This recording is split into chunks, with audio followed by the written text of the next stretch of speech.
Good morning viewers. Opening hours with മൈഫിൻ്റെ പുതിയൊരു സെഷനിലേക്ക് എല്ലാ പ്രേക്ഷകർക്കും സ്വാഗതം. ഇന്ന് എൻ്റെ കൂടെ ജോയിൻ ചെയ്തിരിക്കുന്നത് മൈഫിൻ ടിവിയുടെ റിസർച്ച് ഹെഡായ സൂരജ് സാറാണ്. Suraj sir, good morning. Happy morning Vishnu. ഏതായാലും നമുക്ക് കഴിഞ്ഞ ഒരു വീക്കിലെ ട്രേഡിംഗ്, ഒരു പ്രതിവാര പ്രകടനം എങ്ങനെയായിരുന്നു നോക്കാം. ഏതായാലും ഒരു സെക്കൻഡ് വീക്ക്, ഈ ഒരു മാസത്തിലെ ഒരു സെക്കൻഡ് വീക്കിലെ ഒരു ട്രേഡിംഗ് എടുക്കുമ്പോൾ മികച്ചൊരു ട്രേഡിംഗ് തന്നെയാണ് നമുക്ക് കാണാൻ സാധിച്ചത്. ഏതായാലും ഒരു ശക്തമായ ആഗോള സൂചനകൾ മാർക്കറ്റിൽ ഉണ്ടായിരുന്നു. മാത്രമല്ല GST ഇളവുകൾ, ഫെഡ് നിരക്ക് കുറയ്ക്കുമെന്നുള്ള പ്രതീക്ഷ, ഇത്തരത്തിലുള്ള കാര്യങ്ങളൊക്കെ വിപണിക്ക് ഒരു നേട്ടം നൽകിയെന്നാണ് നമുക്ക് മനസ്സിലാക്കാൻ സാധിക്കുന്നത്. നിഫ്റ്റി നോക്കുമ്പോൾ 8ാമത്തെ ഒരു സെക്ഷനിലും തുടർച്ചയായ ഒരു നേട്ടം രേഖപ്പെടുത്തിയ ഒരു മാർക്കറ്റാണ് നമുക്ക് കാണാൻ സാധിച്ചത്. മാത്രമല്ല 25,100 മുകളിലേക്കുള്ള ഒരു ക്ലോസിംഗ് നേടാനും നിഫ്റ്റിക്ക് കഴിഞ്ഞ വീക്കിൽ സാധിച്ചിരുന്നു. റഷ്യൻ എണ്ണ ഇറക്കുമതി ചെയ്യുന്ന ഇന്ത്യ ചൈനയ്ക്കെതിരെ ട്രംപ് ആവശ്യപ്പെട്ട ഒരു 100% താരിഫ് യൂറോപ്യൻ യൂണിയൻ നിരസിച്ചതൊക്കെ വിപണിക്ക് ഒരു കരുത്തായിട്ടുണ്ടെന്നാണ് നമുക്ക് മനസ്സിലാക്കാൻ സാധിക്കുന്നത്. നമുക്ക് പ്രധാനപ്പെട്ട സൂചികളുടെ ഒക്കെ ഒരു പ്രകടനങ്ങൾ നോക്കാം. നിഫ്റ്റി നോക്കുമ്പോൾ 1.5% നേട്ടമായിരുന്നു പ്രതിവാരം നോക്കുമ്പോൾ രേഖപ്പെടുത്തിയത്. ബാങ്ക് നിഫ്റ്റിയിൽ 1.28% നേട്ടമാണ് രേഖപ്പെടുത്തിയത്. സെക്ടറൽ പ്രകടനം നോക്കുമ്പോൾ IT സൂചികയിലായിരുന്നു മികച്ച പ്രകടനം നമുക്ക് കാണാൻ സാധിച്ചത്. 4.26% മുന്നേറ്റമായിരുന്നു IT സൂചിക രേഖപ്പെടുത്തിയത്. PSU ബാങ്ക് 3% നേട്ടം രേഖപ്പെടുത്തി. മെറ്റൽ ഓട്ടോ സൂചികൾ 2% മുകളിലുള്ളൊരു മുന്നേറ്റവുമാണ് രേഖപ്പെടുത്തിയതായിട്ട് കാണാൻ സാധിക്കുന്നത്. ഹെൽത്ത് കെയർ, എനർജി തുടങ്ങിയ സൂചികളൊക്കെ തന്നെ 1% മുകളിലേക്ക് ഒരു നേട്ടം രേഖപ്പെടുത്തി. അങ്ങനെ പ്രധാനപ്പെട്ട എല്ലാ സെക്ടറുകളൊക്കെ മാർക്കറ്റിൽ ഒരു മികച്ച രീതിയിലുള്ള ഒരു പ്രകടനം രേഖപ്പെടുത്തിയ ഒരു വാരമായിരുന്നു നമ്മൾ കണ്ടത്. നമ്മൾ മൊത്തത്തിലുള്ളൊരു FI അല്ലെങ്കിൽ DI വിൽപ്പനയൊക്കെ നോക്കുമ്പോൾ നമുക്ക് കാണാൻ സാധിക്കുന്നത് FIകൾ 3,577 കോടി രൂപയുടെ വിൽപ്പന നടത്തിയപ്പോൾ DIകൾ ഏകദേശം 13,703 കോടി രൂപയുടെ വാങ്ങലും നടത്തിയതായിട്ടാണ് നമുക്ക് കഴിഞ്ഞ ഒരു വീക്കിലെ മാർക്കറ്റിൽ കാണാൻ സാധിച്ചത്. നമുക്ക് വെള്ളിയാഴ്ച നോക്കുമ്പോഴും ഒട്ടുമിക്ക സെക്ടറിലൊക്കെ നേട്ടം രേഖപ്പെടുത്തിക്കൊണ്ടുള്ള ഒരു ക്ലോസിംഗ് ആയിരുന്നു നമുക്ക് കാണാൻ സാധിച്ചത്. ഇനി ഈ വാരത്തിലോട്ട് നമ്മൾ മാർക്കറ്റ് വരുമ്പോൾ എടുത്തു പറയേണ്ട കാര്യം, ബുധനാഴ്ച ചിലപ്പോൾ ഫെഡിൻ്റെ ഭാഗത്ത് നിന്നുള്ള ഒരു റേറ്റ് കട്ടിനുള്ള ഒരു സാധ്യതയൊക്കെയാണ് വിപണി ഉറ്റുനോക്കുന്നതായിട്ട് നമുക്ക് മനസ്സിലാക്കാൻ സാധിക്കുന്നത്. മറ്റു കാര്യങ്ങൾ നമ്മൾ നോക്കുമ്പോൾ ഇന്ത്യയുടെ ഓഗസ്റ്റിലെ കയറ്റുമതി കണക്കുകൾ ഇന്ന് പരസ്യപ്പെടുത്തുമെന്ന രീതിയിലുള്ള ഒരു വാർത്തയുണ്ട്. മാത്രമല്ല ഇന്ത്യ അമേരിക്ക വ്യാപാര ചർച്ചകൾ തുടർന്നുണ്ടാകുമെന്നുള്ള രീതിയിലാണ് നമുക്ക് മനസ്സിലാക്കാൻ സാധിക്കുന്നത്. എന്നാൽ കൃത്യമായൊരു ഡേറ്റ്, അത്തരത്തിലുള്ള കാര്യങ്ങൾ ഇപ്പോൾ ലഭ്യമായിട്ടില്ല എന്നാണ് മനസ്സിലാക്കാൻ സാധിക്കുന്നതായിട്ട് നമുക്ക് ഇരിക്കുന്നത്. ഏതായാലും കാർഷിക ക്ഷീരമേഖലയിൽ ഇറക്കുമതി ഭാഗികമായി അനുവദിക്കുന്ന കാര്യം ഇന്ത്യ ആലോചിക്കുന്നുണ്ട് എന്ന രീതിയിലുള്ള വാർത്തകൾ ഇപ്പോൾ ലഭ്യമായിട്ടുണ്ട്. പാൽപ്പൊടി തുടങ്ങിയ ഉൽപ്പന്നങ്ങൾ അനുവദിക്കുന്നില്ലെങ്കിൽ കൂടി പ്രീമിയം ചീസ് ഇനങ്ങളൊക്കെ അനുവദിച്ചേക്കും എന്ന രീതിയിലൊക്കെയുള്ളൊരു വാർത്തകളാണ് മാർക്കറ്റിൽ നിറഞ്ഞിരിക്കുന്നത്. മാത്രമല്ല സെബിയുടെ ഭാഗത്ത് നിന്നുള്ള പുതിയ ഒരു നിയമപരമായുള്ള മാറ്റങ്ങളൊക്കെ ഉണ്ടാകുമെന്ന രീതിയിലുള്ളൊരു വലിയ വാർത്തകൾ കൂടി മാർക്കറ്റ് ഇപ്പോൾ ഉറ്റുനോക്കുന്നുണ്ടെന്നാണ് നമുക്ക് മനസ്സിലാക്കാൻ സാധിക്കുന്നത്. എസ്പെഷ്യലി നമ്മൾ നോക്കുമ്പോൾ ലാർജ് IPO നോംസിലൊക്കെയാണ് കാര്യമായ മാറ്റങ്ങൾ വിപണിയിൽ ഉണ്ടാകാനുള്ള സാധ്യത ഇപ്പോൾ ഉണ്ടായിരിക്കുന്നത്. അതിൽ സെബിയുടെ ഭാഗത്ത് നിന്ന് അത്തരത്തിലുള്ള വാർത്തകൾ നമുക്കൊരു ലഭ്യമായിരിക്കുന്ന ഒരാഴ്ച കൂടിയാണ്. സാർ, നമുക്ക് ഈ ഒരു മാർക്കറ്റിലോട്ട് വരുമ്പോൾ ഒട്ടനവധി വാർത്തകൾ നിറഞ്ഞു നിൽക്കുന്ന ഒരു വാരം തന്നെ നമുക്കൊന്ന് പറയാൻ സാധിക്കും. എസ്പെഷ്യലി നമ്മൾ നോക്കുമ്പോൾ സെബിയുമായി ബന്ധപ്പെട്ടിട്ടുള്ള ഈ ഒരു നിയമങ്ങളിൽ വരാൻ പോകുന്ന മാറ്റങ്ങൾ, അത്തരത്തിലുള്ള കാര്യങ്ങളൊക്കെ മാർക്കറ്റിൽ വലിയ രീതിയിൽ ഇപ്പോൾ വാർത്തയായി നിൽക്കുന്നുണ്ട്. ഈ ഒരു വാരത്തിലേക്ക് സാറ് എക്സ്പെക്റ്റ് ചെയ്യുന്ന അല്ലെങ്കിൽ ശ്രദ്ധിച്ചുകൊണ്ടിരിക്കേണ്ട വാർത്തകൾ ഏതൊക്കെയാണ്? വിഷ്ണു, ആദ്യം തന്നെ നമ്മുടെ ഇന്ത്യൻ ക്രിക്കറ്റ് ടീമിന് കൺഗ്രാജുലേഷൻസ്. ഇന്നലെ ഇന്ത്യ പാകിസ്ഥാൻ കളിയായിരുന്നു. അതായത് T20 മാച്ച്, ഏഷ്യ കപ്പിലെ ഒരു ഗ്രൂപ്പ് സ്റ്റേജസിൽ ഒരു മാച്ച് ആയിരുന്നു. വളരെ കൺവിൻസിങ് ആയിട്ടുള്ളൊരു വിക്ടറിയാണ് ഇന്ത്യയുടെ ഭാഗത്ത് നിന്ന് ഉണ്ടായിരുന്നത് എന്നുള്ളത്. അത് മാത്രമല്ല, ഇപ്പോൾ രണ്ട് സൈഡിലും, ഇന്ത്യയുടെ ആണെങ്കിലും പാകിസ്ഥാൻ ആണെങ്കിലും ഒരു ഫെയർലി യങ് സൈഡാണ്. ഇപ്പോൾ ഇന്ത്യയെ സംബന്ധിച്ചാണെങ്കിൽ നമ്മുടെ ടീമിൽ രോഹിത് ശർമ്മയില്ല, വിരാട് കോഹ്ലിയില്ല, അങ്ങനത്തെ ഒരു യങ്കർ ടീമായിട്ടാണ് ഇന്ത്യ ഗൗതം ഗംഭീറിൻ്റെ കീഴിൽ നമ്മൾ ഈ ഏഷ്യ കപ്പിൽ പാർട്ടിസിപ്പേറ്റ് ചെയ്യുന്നത്. അതിൽ പ്രത്യേകത എന്തായിരുന്നു വെച്ചാൽ, ഈ നമ്മൾ കഴിഞ്ഞ വെള്ളിയാഴ്ച നമ്മൾ ഓപ്പണിംഗ് ഹൗസിൽ നമ്മൾ പറയുകയും ചെയ്തു, എല്ലാവർക്കും ഈ വീക്കെൻഡ് ഒന്ന് ഹാപ്പി ആവട്ടെ, ഒന്ന് ഫ്രഷ് ആയിട്ട് തിരിച്ചു വരട്ടെ, കാര്യം ഈ ക്രിക്കറ്റ് മാച്ച് കണ്ടിട്ട് തിരിച്ചു വരട്ടെ എന്ന് നമ്മൾ ആശംസിക്കുകയും കൂടെ ചെയ്തിരുന്നു. അതായത് വളരെ ടൈറ്റ് കണ്ടീഷൻസിലാണ് ഈ കളി BCCI അല്ലെങ്കിൽ ICC ഇത് ഓർഗനൈസ് ചെയ്തത്. കാര്യം വെച്ചാൽ ഇന്ത്യയിൽ ഒരു വിഭാഗം, അതൊരു നല്ല വിഭാഗം ആൾക്കാർ ഇന്ത്യ പാകിസ്ഥാൻ മാച്ചിന് എഗെയിൻസ്റ്റ് ആയിരുന്നു. അതായത് എപ്പോഴും ഈ ബുള്ളറ്റും ഈ പറയുന്ന പോലെ ടെററിസ്റ്റ് അറ്റാക്കും നടത്തുന്ന ഒരു രാജ്യത്തിനെതിരെ എന്തിനാണ് ഒരു ക്രിക്കറ്റ് കളിക്കുന്നത് എന്നുള്ള ഒരു പ്രഷർ ഇന്ത്യക്ക് മേൽ അല്ലെങ്കിൽ ഇന്ത്യൻ ക്രിക്കറ്റ് ടീമിന് മേൽ ഉണ്ടായിരുന്നു എന്നുള്ളതാണ്. ബട്ട് അൺഫോർച്ചുനേറ്റ്ലി ഈ പറയുന്ന പോലെ അതൊക്കെ എന്താ പറയുക, അതൊക്കെ ഇതിൻ്റെ ഒരു വേറൊരു വശമായിട്ട് വേണം നമ്മൾ ഇതിനെ കണക്കാക്കാനായിട്ട്. ഇന്നലെ നല്ലൊരു കളി നമുക്ക് കാണാൻ പറ്റി. ഇന്ത്യ കൺവിൻസിംഗ് ആയിട്ട് ജയിച്ചു എന്നുള്ളത് മാത്രമല്ല, അതിനകത്ത് ചില ബ്ലിപ്സുകൾ ഉണ്ടാവുകയും ചെയ്തു. അതായത് കളി തുടങ്ങുമ്പോൾ തന്നെ രണ്ട് ടീമും കൂടെ നിലനിൽക്കുമ്പോൾ രണ്ട് രാജ്യങ്ങളുടെയും നാഷണൽ ആന്തം പ്ലേ ചെയ്യുന്ന സമയത്ത് പാകിസ്ഥാൻ്റെ നാഷണൽ ആന്തം പ്ലേ ചെയ്യുന്ന സ്ഥലത്ത് ഒരു ചെറിയൊരു ബ്ലിപ്പ് സംഭവിച്ചു. അവരുടെ നാഷണൽ ആന്തം പ്ലേ ചെയ്യുന്നതിന് പകരം ജിലേബി ബേബി എന്ന് പറയുന്ന ഒരു സോങ്ങിൻ്റെ തുടക്കമായി പോയി എന്നുള്ളത് വലിയൊരു ക്രിറ്റിസിസത്തിന് വഴിയൊരുക്കി എന്നുള്ളത് ഒരു കാര്യം. രണ്ടാമത് കളി ജയിച്ചതിന് ശേഷം, കളി തുടങ്ങുന്നതിന് മുമ്പേയും കളി കഴിഞ്ഞതിന് ശേഷം രണ്ട് ടീമുകളുടെ അംഗങ്ങൾ തമ്മിൽ വലിയ ഷെയ്ക്ക് ആൻഡോ വലിയ പ്രകടനങ്ങളൊന്നും സൗഹൃദ പ്രകടനങ്ങളൊന്നും ഉണ്ടായിരുന്നില്ല എന്നുള്ളത് വളരെ ഇമ്പോർട്ടൻ്റ് ആയിട്ട് കാണേണ്ടതായിട്ടുണ്ട്. അതായത് ഇന്നലെ തന്നെ നമ്മുടെ ഇന്ത്യൻ ക്യാപ്റ്റൻ T20 ക്യാപ്റ്റൻ നമ്മളെ ഈ ഏഷ്യ കപ്പിന് നയിക്കുന്ന സൂര്യകുമാർ യാദവിൻ്റെ ബർത്ത്ഡേ ആയിരുന്നു. സോ പോസ്റ്റ് മാച്ച് പ്രസൻറ്റേഷനിൽ അദ്ദേഹത്തിനടുത്ത് ചോദിച്ചപ്പോൾ അദ്ദേഹം പറഞ്ഞതെന്ന് വെച്ചാൽ, ഞങ്ങൾ ശരിക്കും പറഞ്ഞാൽ ഞങ്ങളുടെ we stand with victims of Pahalgam attack എന്ന ഇമ്പോർട്ടൻ്റ് ആയിട്ടുള്ളൊരു പൊളിറ്റിക്കൽ സ്റ്റേറ്റ്മെൻറ്റ് അദ്ദേഹം അവിടെ പറഞ്ഞു വന്നിരിക്കുന്നു. അത് മാത്രമല്ല അദ്ദേഹം പറയുകയും കൂടെ ഉണ്ടായി, we dedicate this victory to our armed forces എന്ന് കൂടി പറഞ്ഞു വെച്ചു. അതായത് he has used that stage to communicate India's concern to the global community or cricket fans around the world എന്നുള്ളത് വളരെ ഇമ്പോർട്ടൻ്റ് ആയിട്ടുള്ള ഒരു കാര്യം. പിന്നെ എന്നെയൊക്കെ സംബന്ധിച്ച് ഒരു 51 വയസ്സായി ഞാനൊക്കെ ക്രിക്കറ്റ് വളരെ എന്താ പറയുക ഒരു റിലീജിയനായിട്ട് എടുത്ത് മുന്നോട്ട് പോയ ഒരു വ്യക്തി തന്നെയാണ്. അപ്പോൾ എന്നെ സംബന്ധിച്ച് ഈ പഴയ നമ്മുടെ സൂപ്പർ സ്റ്റാർസ് ആയിട്ടുള്ള രവിശ് ശാസ്ത്രിയും വസീം അക്രം പാകിസ്ഥാൻ സൈഡിൽ നിന്നും ഇവരുടെയൊക്കെ മാച്ച് അനാലിസിസ് കാണുക എന്ന് പറഞ്ഞാൽ വളരെ വലിയൊരു ഭാഗ്യമായിട്ടാണ് കാണുന്നത്. എത്രയോ നാൾക്ക് ശേഷം സോണി ലൈവിലാണ് ഇതിൻ്റെ ഒരു മാച്ചിൻ്റെ ടെലികാസ്റ്റ് വന്നത്. ഈ കളിയൊക്കെ കഴിഞ്ഞതിന് ശേഷം പ്രസൻറ്റേഷൻ ഒക്കെ കഴിഞ്ഞതിന് ശേഷം ഇതിൻ്റെ ഒരു അനാലിസിസ് നടത്താനായിട്ട് വസീം അക്രമും രവിശാസ്ത്രിയും തമ്മിലുള്ള ഡിസ്കഷൻസ് ഞാൻ നന്നായിട്ട് എൻജോയ് ചെയ്തു എന്നുള്ളതാണ്. അതിനെ ശരിക്കും പറഞ്ഞാൽ അത് ഹോസ്റ്റ് ചെയ്ത് ആരാന്നറിയോ, സഞ്ജന ഗണേശൻ എന്ന് പറയുന്നത് ബൂമറയുടെ വൈഫും കൂടെയാണെന്നുള്ളത്. അപ്പോൾ anyway thanks Indian cricket team, നല്ലൊരു എന്താ പറയുക ഒരു മാച്ച് ഇന്ത്യൻ സിറ്റിസൻസിന് തന്നതെന്നുള്ളത്. അത് ഏതായാലും അതവിടെ മാറ്റി വയ്ക്കട്ടെ, നമുക്ക് മാർക്കറ്റിലേക്ക് പോവാം. ഇപ്പോൾ ഈ വീക്ക് വിഷ്ണു പറഞ്ഞ പോലെ തന്നെ വളരെ സിഗ്നിഫിക്കൻ്റ് ആയിട്ടുള്ള വീക്ക്, അതായത് ഗ്ലോബൽ എക്കണോമിയുടെ 2/5 ഓഫ് ദ ഗ്ലോബൽ എക്കണോമി ഒരു റേറ്റ് കട്ടായിട്ട് ബന്ധപ്പെട്ട് ഒരു സംസാരങ്ങൾ വരുന്ന ഒരാഴ്ചയാണ് ഇപ്പോൾ പറഞ്ഞത്. അപ്പോൾ ഇപ്പോൾ നമ്മൾ നോക്കുകയാണെങ്കിൽ സെപ്റ്റംബർ 17 FOMC അതായത് US ഫെഡിൻ്റെ മീറ്റിംഗ് ഉണ്ട്. അതിൽ എങ്ങനെയാണ് US ഫെഡ് ഡിസിഷൻ എടുക്കുന്നത് എന്നുള്ളത് വളരെ ഇമ്പോർട്ടൻ്റ് ആയിട്ടുള്ള കാര്യമാണ്. പൊതുവേ മാർക്കറ്റ് ഇപ്പോൾ US മാർക്കറ്റ് ഡിസ്കൗണ്ട് ചെയ്യുന്നത് ഒരു interest rate cut to the tune of 25 basis points ഉണ്ടാവും എന്നുള്ള രീതിയിൽ തന്നെയാണ് മാർക്കറ്റ് മുന്നിൽ കണ്ട് പോയിരിക്കുന്നത് എന്നുള്ളതാണ്. ഇപ്പോൾ റോയിറ്റേഴ്സ് എന്ന് പറഞ്ഞ കമ്പനിയുടെ ഒരു പോളുണ്ട്. ആ പോളിൽ 107 എക്കണോമിസ്റ്റിനെ അവർ പോളിൽ പാർട്ടിസിപ്പേറ്റ് ചെയ്യിപ്പിച്ചിട്ട് അതിൽ 105 പേരും പറയുന്നത് ഏതാണ്ട് ഒരു റേറ്റ് കട്ട് ഉണ്ടാവും എന്നുള്ളതാണ്. ആ ടോട്ടൽ ആൾക്കാരിൽ 2 പേര് മാത്രമാണ് 50 ബേസിസ് പോയിൻറ്റ്സ് ഉണ്ടാവാനുള്ള ചാൻസ്, ഒരു ഔട്ട്സൈഡ് ചാൻസ്. എല്ലാവരും ഏതാണ്ട് കൺസെൻസസ് എസ്റ്റിമേറ്റ് അനുസരിച്ച് എക്സ്പെക്ടേഷൻ അനുസരിച്ച് 25 ബേസിസ് പോയിൻറ്റ്സ് ആണെങ്കിലും 2 പേര് ഈ പോളിൽ ഉൾപ്പെട്ട 2 പേര് 50 ബേസിസ് പോയിൻറ്റ്സ് വരെ ഉണ്ടാവാനുള്ള സാധ്യതയുണ്ട് എന്ന് പറയുന്നു. ഏതായാലും മാർക്കറ്റ് ശരിക്കും പറഞ്ഞാൽ ഫുള്ളി പ്രൈസ്ഡ് ആണ്. അതായത് 25 ബേസിസ് പോയിൻറ്റ്സ് കട്ട് വരും എന്നുള്ള രീതിയിൽ തന്നെയാണ് US സ്റ്റോക്ക് മാർക്കറ്റ്സ് മുന്നോട്ട് പോയിരിക്കുന്നത് എന്നുള്ളതാണ്. പിന്നെ ഈ പറയുന്ന പോലെ ജെറോം പവലിൻ്റെ സ്പീച്ച് വളരെ ഇമ്പോർട്ടൻ്റ് ആയിരിക്കും. കാര്യം വളരെ വല്ലാത്തൊരു സിറ്റുവേഷനിലാണ് അദ്ദേഹം നിൽക്കുന്നത് എന്നുള്ള ഒന്നാമത്തെ കാര്യം. നല്ല രീതിയിലുള്ള ഒരു പ്രഷർ ട്രംപ് അഡ്മിനിസ്ട്രേഷൻ്റെ ഭാഗത്ത് നിന്ന് ഉണ്ട് റേറ്റ് കട്ട് ചെയ്യാനായിട്ട്. ഇപ്പോൾ സ്കോട്ട് ബെസന്റിൻ്റെയൊക്കെ നമ്മൾ സംസാരങ്ങൾ നോക്കുകയാണെങ്കിൽ അദ്ദേഹം വീണ്ടും പറയുകയുണ്ടായി, ഇത് നേരത്തെ കട്ട് ചെയ്യേണ്ടതായിരുന്നു, വളരെ സ്ലോ ആയിപ്പോയി ജെറോം പവൽ എന്നുള്ള രീതിയിലാണ്. ട്രംപ് ഏതാണ്ട് ജെറോം പവലിനെ മാറ്റും എന്നുള്ള രീതിയിൽ വരെ സംസാരം ഒരിടയ്ക്ക് ഉണ്ടായിരുന്നു എന്നുള്ളതാണ്. ഏതായാലും ഇതൊരു ടൈറ്റ് റോപ്പാണ് ജെറോം പവലിനെ സംബന്ധിച്ചിടത്തോളം. അവിടെ നമ്മളൊരു കാര്യം മനസ്സിലാക്കണം, US എക്കണോമിയെ സംബന്ധിച്ച് stock market all time high ആണെങ്കിൽ പോലും ഇൻഫ്ലേഷൻ അത്ര സുഖമല്ല. ചെറിയ രീതിയിൽ ഇൻഫ്ലേഷൻ ഇഞ്ചിങ് അപ്പ് എന്ന് വേണമെങ്കിൽ പറയാം. അതുമാത്രമല്ല ജോബ് ഡേറ്റ വളരെ സോഫ്റ്റാണ്. സോഫ്റ്റ് എന്ന് പറയുന്നതിനേക്കാളും ഡിസാസ്ട്രസ് ജോബ് ഡേറ്റ ആയിരുന്നു US നിന്നുള്ള. അപ്പോൾ ഒരു ഗ്രോത്ത് ഒന്ന് ട്രിഗർ ചെയ്യാൻ വേണ്ടിയിട്ട് മിക്കവാറും ഒരു 25 ബേസിസ് പോയിൻറ്റ്സിൻ്റെ കട്ട് വരും എന്നുള്ള എക്സ്പെക്റ്റേഷനിലാണ് മാർക്കറ്റ് നിൽക്കുന്നത് എന്നുള്ള. ഇനിയിപ്പോൾ സെപ്റ്റംബർ 18, ഇപ്പോൾ 17 ആണല്ലോ FOMCയുടെ മീറ്റിംഗ്. സെപ്റ്റംബർ 18 ബാങ്ക് ഓഫ് ഇംഗ്ലണ്ടിൻ്റെ മീറ്റിംഗ് ഉണ്ട്. ബാങ്ക് ഓഫ് ഇംഗ്ലണ്ട് അവിടെ ഇൻഫ്ലേഷൻ പതുക്കെ കയറി വരുന്നുണ്ട് ഇംഗ്ലണ്ടിൽ എന്നുള്ളതാണ്. ബട്ട് എനിക്ക് തോന്നുന്നത് അവർ റേറ്റ് ഹോൾഡ് ചെയ്ത് വയ്ക്കാനാണ് ചാൻസ് ബാങ്ക് ഓഫ് ഇംഗ്ലണ്ട്. ഏതായാലും വീണ്ടും ആ റോയിറ്റേഴ്സിൻ്റെ പോള് ഇപ്പോൾ US നടത്തിയ പോലെ FOMCയുടെ കാര്യത്തിൽ നടത്തിയ പോലെ തന്നെ ബാങ്ക് ഓഫ് ഇംഗ്ലണ്ടിനെ നടത്തുമ്പോൾ ഒരുമാതിരി നല്ലൊരു ഭൂരിഭാഗം എക്കണോമിക്സ്റ്റുകളും എക്സ്പെക്റ്റ് ചെയ്യുന്നത് നെക്സ്റ്റ് ക്വാർട്ടറിൽ ഒരു കട്ട് ഉണ്ടാവും എന്നാണ് അവർ പ്രതീക്ഷിക്കുന്നത്. അതുപോലെ നെക്സ്റ്റ് ഇയർ ഏർലി ഒരു കട്ട് ഉണ്ടാവും. ഏതായാലും ഇപ്രാവശ്യം ഒരു ഹോൾഡ് ചെയ്ത് വയ്ക്കാനാണ് ചാൻസ് എന്നുള്ളതാണ് ബാങ്ക് ഓഫ് ഇംഗ്ലണ്ടിനെ കുറിച്ച് പറയുന്നത്. ഇനി സെപ്റ്റംബർ 19 ഞാൻ ഏതാ പറയുന്നത് 5-2 സൈസ് വരുന്ന എക്കണോമീസിൻ്റെ ഇൻട്രസ്റ്റ് റേറ്റിനെ കുറിച്ചാണ് ഈ ആഴ്ച നമ്മൾ കേൾക്കാൻ പോകുന്നത്, അതിലെ ന്യൂസ് നമ്മൾ അറിയാൻ പോകുന്നത് എന്നുള്ളതാണ്. ഇപ്പോൾ സെപ്റ്റംബർ 19 ബാങ്ക് ഓഫ് ജപ്പാൻ്റെ ഒരു മീറ്റിംഗ് ഉണ്ട്.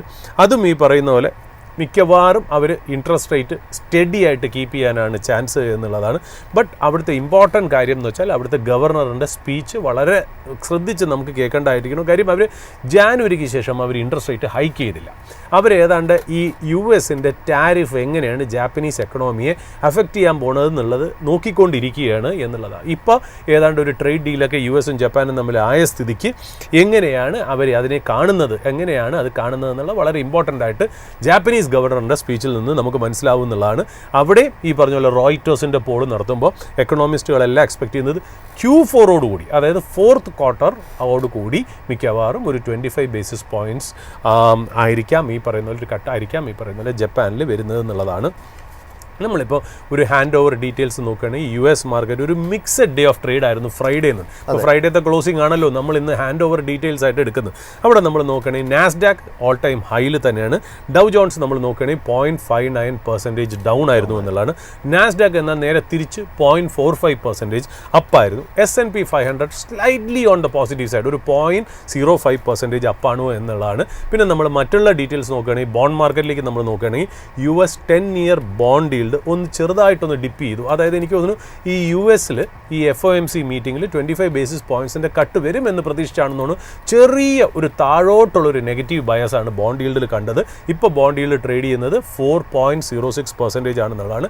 ബ്രന്റ് നമ്മൾ നോക്കുകയാണെങ്കിൽ ബ്രന്റ് എബവ് $67 പെർ ബാരൽ എന്നുള്ള രീതിയിൽ ട്രേഡ് ചെയ്യുന്നു. കാര്യം റഷ്യയും യുക്രൈനും തമ്മിലുള്ള കാര്യങ്ങളിൽ ഒരു നീക്കുപോക്കും ഇതുവരെ ഉണ്ടായില്ല എന്നുള്ളതാണ്. നമുക്ക് ഇപ്പോൾ ട്രംപിൻ്റെ കാര്യങ്ങളും ടാരിഫും മാത്രമാണല്ലോ ഇന്ത്യയുടെ മുകളിൽ നിൽക്കുന്ന ഒരു വല്ലാത്തൊരു കടമ്പ എന്ന് പറയുന്നത്. ബാക്കി എല്ലാ കാര്യങ്ങളും ഇന്ത്യൻ മാർക്കറ്റിൽ പോസിറ്റീവായിട്ട് നിൽക്കുമ്പോൾ തന്നെ രണ്ട് കാര്യങ്ങളാണ് നമുക്ക് നെഗറ്റീവായിട്ടിരിക്കുന്നത്. ഒന്ന് ട്രംപിൻ്റെ US ടാരിഫ്, രണ്ട് ഇന്ത്യൻ മാർക്കറ്റിൻ്റെ തന്നെ ഇൻറ്റേർണൽ പ്രോബ്ലമായ ഓവർ വാല്യുവേഷൻ എന്നുള്ള ഈ രണ്ട് കാരണങ്ങളാണ് ഇന്ത്യൻ മാർക്കറ്റിനെ ഒരു പരിധി വരെ നമ്മളെ ഒന്ന് തടഞ്ഞു നിർത്തണമെന്നുള്ള. ഇപ്പോൾ ട്രംപിൻ്റെ കാര്യങ്ങൾ നമ്മൾ നോക്കുകയാണെങ്കിൽ ഇപ്പം നമ്മൾ ഈ ഡിപ്ലോമാറ്റിക് സർക്കിൾസിൽ ഒരുപാട് കാര്യങ്ങൾ കൊണ്ടാണ് എങ്ങനെയാണ് സ്റ്റാൻസ് എന്ന് നമ്മൾ മെഷർ ചെയ്യണത്. അതായത് വാക്കാൽ പറഞ്ഞില്ലെങ്കിലും എന്താണ് ബോഡി ലാംഗ്വേജ്, ഏത് സാഹചര്യത്തിലാണ് പറഞ്ഞത്, ആരാണ് പറഞ്ഞത്, എപ്പോഴാണ് പറഞ്ഞത്, പറയുന്നതിൻ്റെ ആ ഉള്ളടക്കം, ഇതെല്ലാം വച്ചിട്ടാണ് ഒരു രാജ്യത്തിനും മറ്റേ രാജ്യത്തിനോടുള്ള അപ്രോച്ചിനെ കുറിച്ച് അനലൈസ് ചെയ്യണം. ഇത് നേരിട്ട് പറഞ്ഞില്ലെങ്കിൽ പോലും ഈ ഫോറിൻ പോളിസി എക്സ്പേർട്സും അഡ്വൈസേഴ്സും ഒക്കെ ഇവരുടെയൊക്കെ പെരുമാറ്റങ്ങളിൽ നിന്ന് ഒരു ക്യൂസ് എടുക്കുന്നതാണ് ഇതിന് പതിവ് എന്നുള്ളത്. അപ്പോൾ ട്രംപിൻ്റെ വർത്തമാനത്തിൽ നിന്ന് കഴിഞ്ഞ ആഴ്ച വീക്കെൻഡോടുകൂടി നടന്ന പല ടോക്കിലും, അദ്ദേഹത്തിൻ്റെ ടോക്കായാലും ശരി, അല്ലെങ്കിൽ നമ്മുടെ ഈ എന്താ പറയുക അവരുടെ ഒരു ഡിപ്ലോമാറ്റ്സിൻ്റെ ടോക്കാണെങ്കിലും ശരി, ചെറിയ രീതിയിലുള്ളൊരു സോഫ്റ്റനിങ് അതിനകത്ത് കാണുന്നുണ്ട് എന്നുള്ളതാണ് അതിനകത്ത് ഇമ്പോർട്ടൻ്റ് ആയിട്ടുള്ള കാര്യം. അതിനകത്ത് ഈ ട്രംപ് ട്രൂത്ത് സോഷ്യൽ എന്ന് പറയുന്ന സോഷ്യൽ മീഡിയ പ്ലാറ്റ്ഫോമിലാണല്ലോ അദ്ദേഹം ഇപ്പം മെസ്സേജ് ഇടുക എന്ന് പറയുന്നത്. അപ്പോൾ അദ്ദേഹം നേറ്റോ നേഷൻസിനോട് പറയണമെന്ന് വെച്ചാൽ puttu more sanctions on Russia. But അതിനകത്ത് ഒരു കാര്യം കൂടെ അദ്ദേഹം പറഞ്ഞു വെച്ചിരിക്കുന്നു. അതായത് ആദ്യമായിട്ട് അദ്ദേഹം അക്നോളജ് ചെയ്ത കാര്യം വെച്ചാൽ നേറ്റോ രാജ്യങ്ങളിൽ പല ആൾക്കാരും റഷ്യയിൽ നിന്ന് എനർജി ഇമ്പോർട്ട് ചെയ്യുന്നത് നിങ്ങളുടെ സ്റ്റാൻഡിനെ വീക്കൻ ചെയ്യുന്നു. നമുക്കെല്ലാവർക്കും ഒന്നിച്ച് നിന്നാൽ മാത്രമേ ഈ റഷ്യയും യുക്രൈനും തമ്മിലുള്ള പ്രശ്നം നിനക്ക് തീർക്കാൻ പറ്റുള്ളൂ എന്നുള്ള രീതിയിൽ തന്നെയാണ്. സോ ഇത് തന്നെയാണ് ഇന്ത്യയും കുറേ നാളായിട്ട് പറഞ്ഞത്. ഇന്ത്യ പലപ്പോഴായിട്ട് ഇന്ത്യക്ക് മേൽ ഏതാണ്ട് 25% ഒരു അഡീഷണൽ ടാരിഫ് വെച്ച് ടോട്ടൽ 50% ടാരിഫ് അമേരിക്ക ആക്കുമ്പോഴും ഇന്ത്യ പറഞ്ഞിരുന്ന ഒരു കാര്യമുണ്ട്. അതായത് ഇന്ത്യ പറഞ്ഞു വെച്ചാൽ ഞങ്ങളായിരുന്നില്ല റഷ്യയിൽ നിന്ന് ഏറ്റവും കൂടുതൽ ഓയിൽ ഇമ്പോർട്ട് ചെയ്യുന്നത്. ഞങ്ങളെ സംബന്ധിച്ച് ഞങ്ങൾ ഇമ്പോർട്ട് ചെയ്ത സമയത്ത് ബൈഡൻ അഡ്മിനിസ്ട്രേഷൻ, US അഡ്മിനിസ്ട്രേഷൻ തന്നെ അതിനെ നല്ല രീതിയിൽ പുകഴ്ത്തി വാണിരുന്നു എന്നുള്ളൊരു കാര്യം. രണ്ടാമത് ചൈനയാണ് ഏറ്റവും കൂടുതൽ ഓയിൽ റഷ്യയിൽ നിന്ന് മേടിക്കുന്നത്. എന്നിട്ടും ചൈന എടുത്ത് കാണിക്കാത്ത വിവേചനം ഞങ്ങളുടെ എന്തുകൊണ്ട് കാണിച്ചു. മൂന്നാമത് അവർ പറയുകയും ചെയ്തു, ഇന്ത്യ പറഞ്ഞു വയ്ക്കുകയും ചെയ്തു, യൂറോപ്യൻ യൂണിയനിലെ പല രാജ്യങ്ങളും LNG പോലുള്ള എനർജി നീഡ്സ് ഇപ്പോഴും ഈ പറയുന്ന പോലെ റഷ്യയിൽ നിന്ന് ഇമ്പോർട്ട് ചെയ്യുന്നുണ്ട്.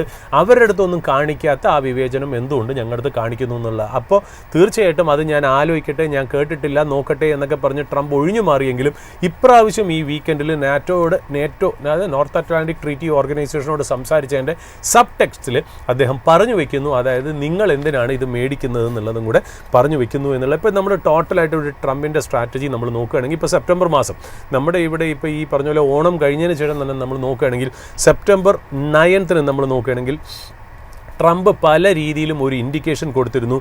I plan to speak to prime minister Modi എന്ന് പറഞ്ഞത്. അതായത് ഇൻ കമ്മിങ് വീക്സിൽ പ്രൈം മിനിസ്റ്റർ മോഡിയായിട്ട് സംസാരിക്കാനുള്ള ഒരു താല്പര്യം അദ്ദേഹം പ്രകടിപ്പിച്ചു എന്നുള്ളത് സെപ്റ്റംബർ 19 തന്നെ നമ്മൾ കേട്ടാണ്. സെപ്റ്റംബർ 11 അദ്ദേഹം വേറൊരു പ്ലാറ്റ്ഫോമിൽ അദ്ദേഹം പറഞ്ഞതെന്ന് വെച്ചാൽ PM Modi is a very good friend എന്നൂടെ പറഞ്ഞു വെച്ചു. അപ്പോൾ ഇതൊക്കെ ഒരു മയപ്പെടലിൻ്റെ ഒരു എക്സാമ്പിൾസ് ആയിട്ടാണ് നമ്മളെല്ലാവരും നമ്മളെന്നല്ല ഡിപ്ലോമാറ്റിക് സർക്കിൾസിലെ കമൻറ്റേറ്റേഴ്സിൽ നമ്മളോട് പറഞ്ഞിരിക്കുന്നത്. ഇപ്പോൾ സെപ്റ്റംബർ 12 തന്നെ സെർജിയോ ഗോർ പറഞ്ഞത്, അത് പ്രത്യേകിച്ച് സെർജിയോ ഗോർ ഇന്ത്യയെ വിളിച്ചത് സ്ട്രാറ്റജിക് പാർട്ട്ണർ എന്നുള്ള രീതിയിലാണ്. ഇപ്പോൾ സെർജിയോ ഗോറും അമേരിക്കൻ പ്രസിഡന്റും ട്രംപും പറയുന്ന വാക്കുകൾക്കായിരിക്കും കുറച്ചുകൂടി ക്രെഡിബിലിറ്റി. ഇപ്പം നമ്മൾ ലുട്നിക്ക് പറയുന്നതോ സ്കോട്ട് ബെസന്റ് പറയുന്നതോ പീറ്റർ നവാറോ പറയുന്നത് നമ്മൾ കൂടുതൽ കാര്യമായിട്ട് എടുക്കേണ്ട കാര്യം, അവർക്ക് അവരുടേതായ ഒരു കോൺസ്റ്റിറ്റ്യുവൻസിയിൽ നിന്ന് അമേരിക്കൻ സിറ്റിസൻസിനോടും അമേരിക്കൻ ജനതയോടും കമ്മ്യൂണിക്കേറ്റ് ചെയ്യുന്ന വാക്കുകളാണത്. അതേസമയം സെർജിയോ ഗോർ എന്ന് പറയുന്നത് 38 വയസ്സായ ഇന്ത്യയിലേക്ക് ഇനി വരാൻ പോകുന്ന US അംബാസഡറാണ്. അതായത് US ambassador to India designate, അതായത് ഇനി അടുത്ത വരാൻ പോകുന്ന അദ്ദേഹമാണെന്നുള്ള. അപ്പോൾ അദ്ദേഹം ഇന്ത്യയിലേക്ക് വരും, ഇന്ത്യൻ ഹൈക്കമ്മീഷണർ ഇവിടെ വന്ന് അവിടെ സ്റ്റേ ചെയ്യും എന്നുള്ളത്. അത് മാത്രമല്ല ഇന്ത്യൻ പൊളിറ്റിക്കൽ സിസ്റ്റമായിട്ട് അദ്ദേഹം നിരന്തരമായിട്ട് അദ്ദേഹത്തിന് ഇടപെടേണ്ടതാണ്.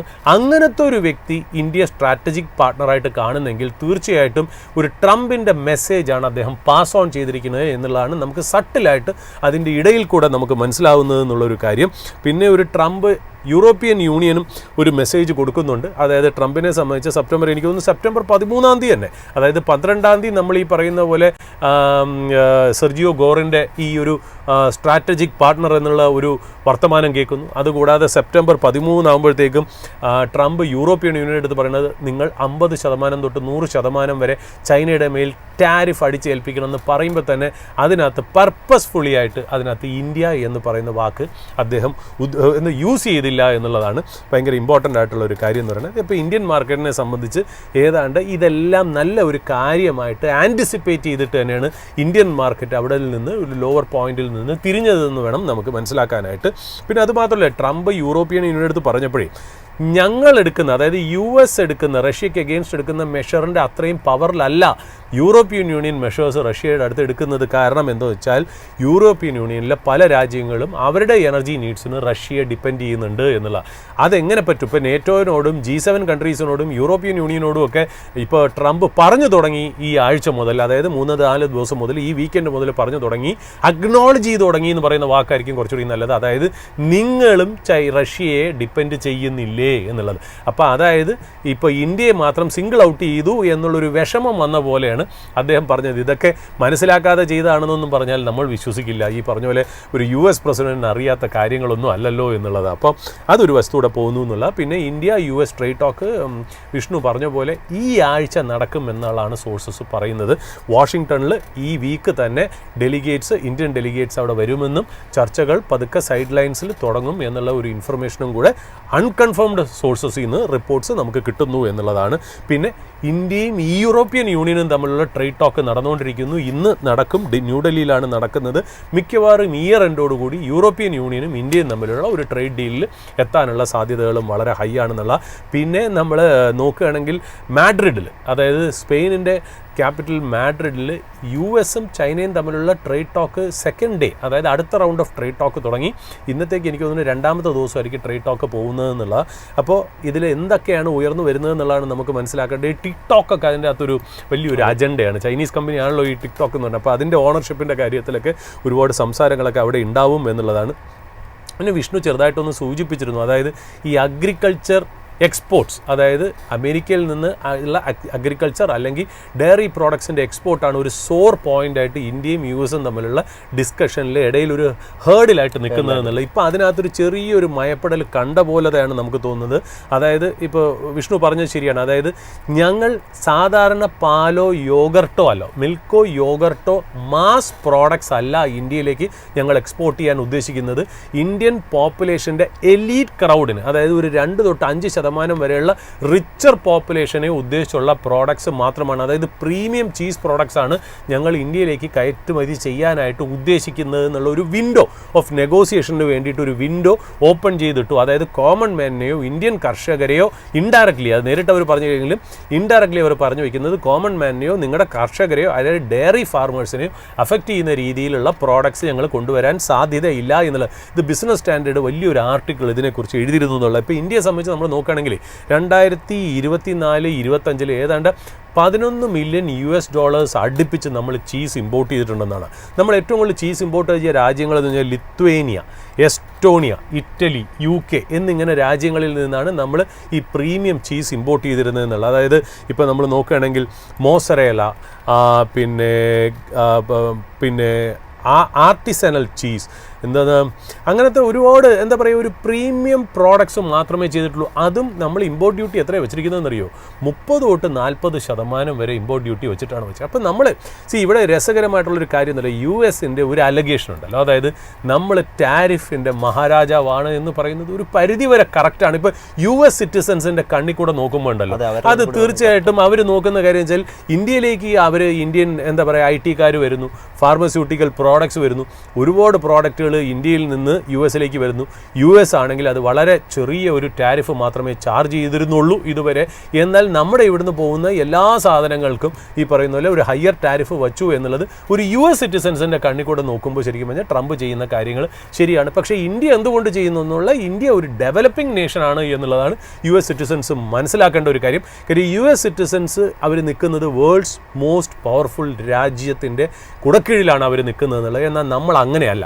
നമ്മളെ സംബന്ധിച്ച് ഒരുപാട് പേര് ബിലോ പോവർട്ടി ലൈനിലുള്ളതാണ്. അപ്പോൾ അങ്ങനത്തെ ഒരു രാജ്യം, അപ്പോൾ അവർ ആപ്പിൾ ടു ആപ്പിൾ കമ്പാരിസൺ ഒരിക്കലും ചെയ്യാൻ പാടില്ല. ഇന്ത്യയെ വേറൊരു കണ്ണിൽ കൂടെ തന്നെ ഒരു എമ്പതിയോടുകൂടി തന്നെ ഇന്ത്യയെ കാണണം എന്നുള്ളതും കൂടെ നമ്മളൊന്ന് പറഞ്ഞു വയ്ക്കുന്നു എന്നുള്ള. ബട്ട് അവരെ സംബന്ധിച്ച് ഈ പറയുന്ന ഇന്ത്യയുടെ ഇപ്പോൾ ഈ ചീസിൻ്റെ കാര്യത്തിൽ പോലും 30-40% മറ്റുള്ള രാജ്യങ്ങളിൽ നിന്ന്. അതായത് ഇപ്പോൾ നമ്മൾ പറഞ്ഞു ലിത്വേനിയ, എസ്റ്റോണിയ, ഇറ്റലി, UK മാറ്റിവെക്കും. ഈ ലിത്വേനിയയും എസ്റ്റോണിയ എന്ന് പറയുന്നത് നമ്മളെപ്പോലെ തന്നെ ഒരു ചെറിയൊരു രാഷ്ട്രം എന്നാണല്ലോ. അവിടുന്ന് വരുന്ന ചീസിന് പോലും നമ്മൾ 30-40% വെച്ചിട്ടുണ്ടെന്നുള്ളൊരു വാസ്തവം തന്നെയാണ്.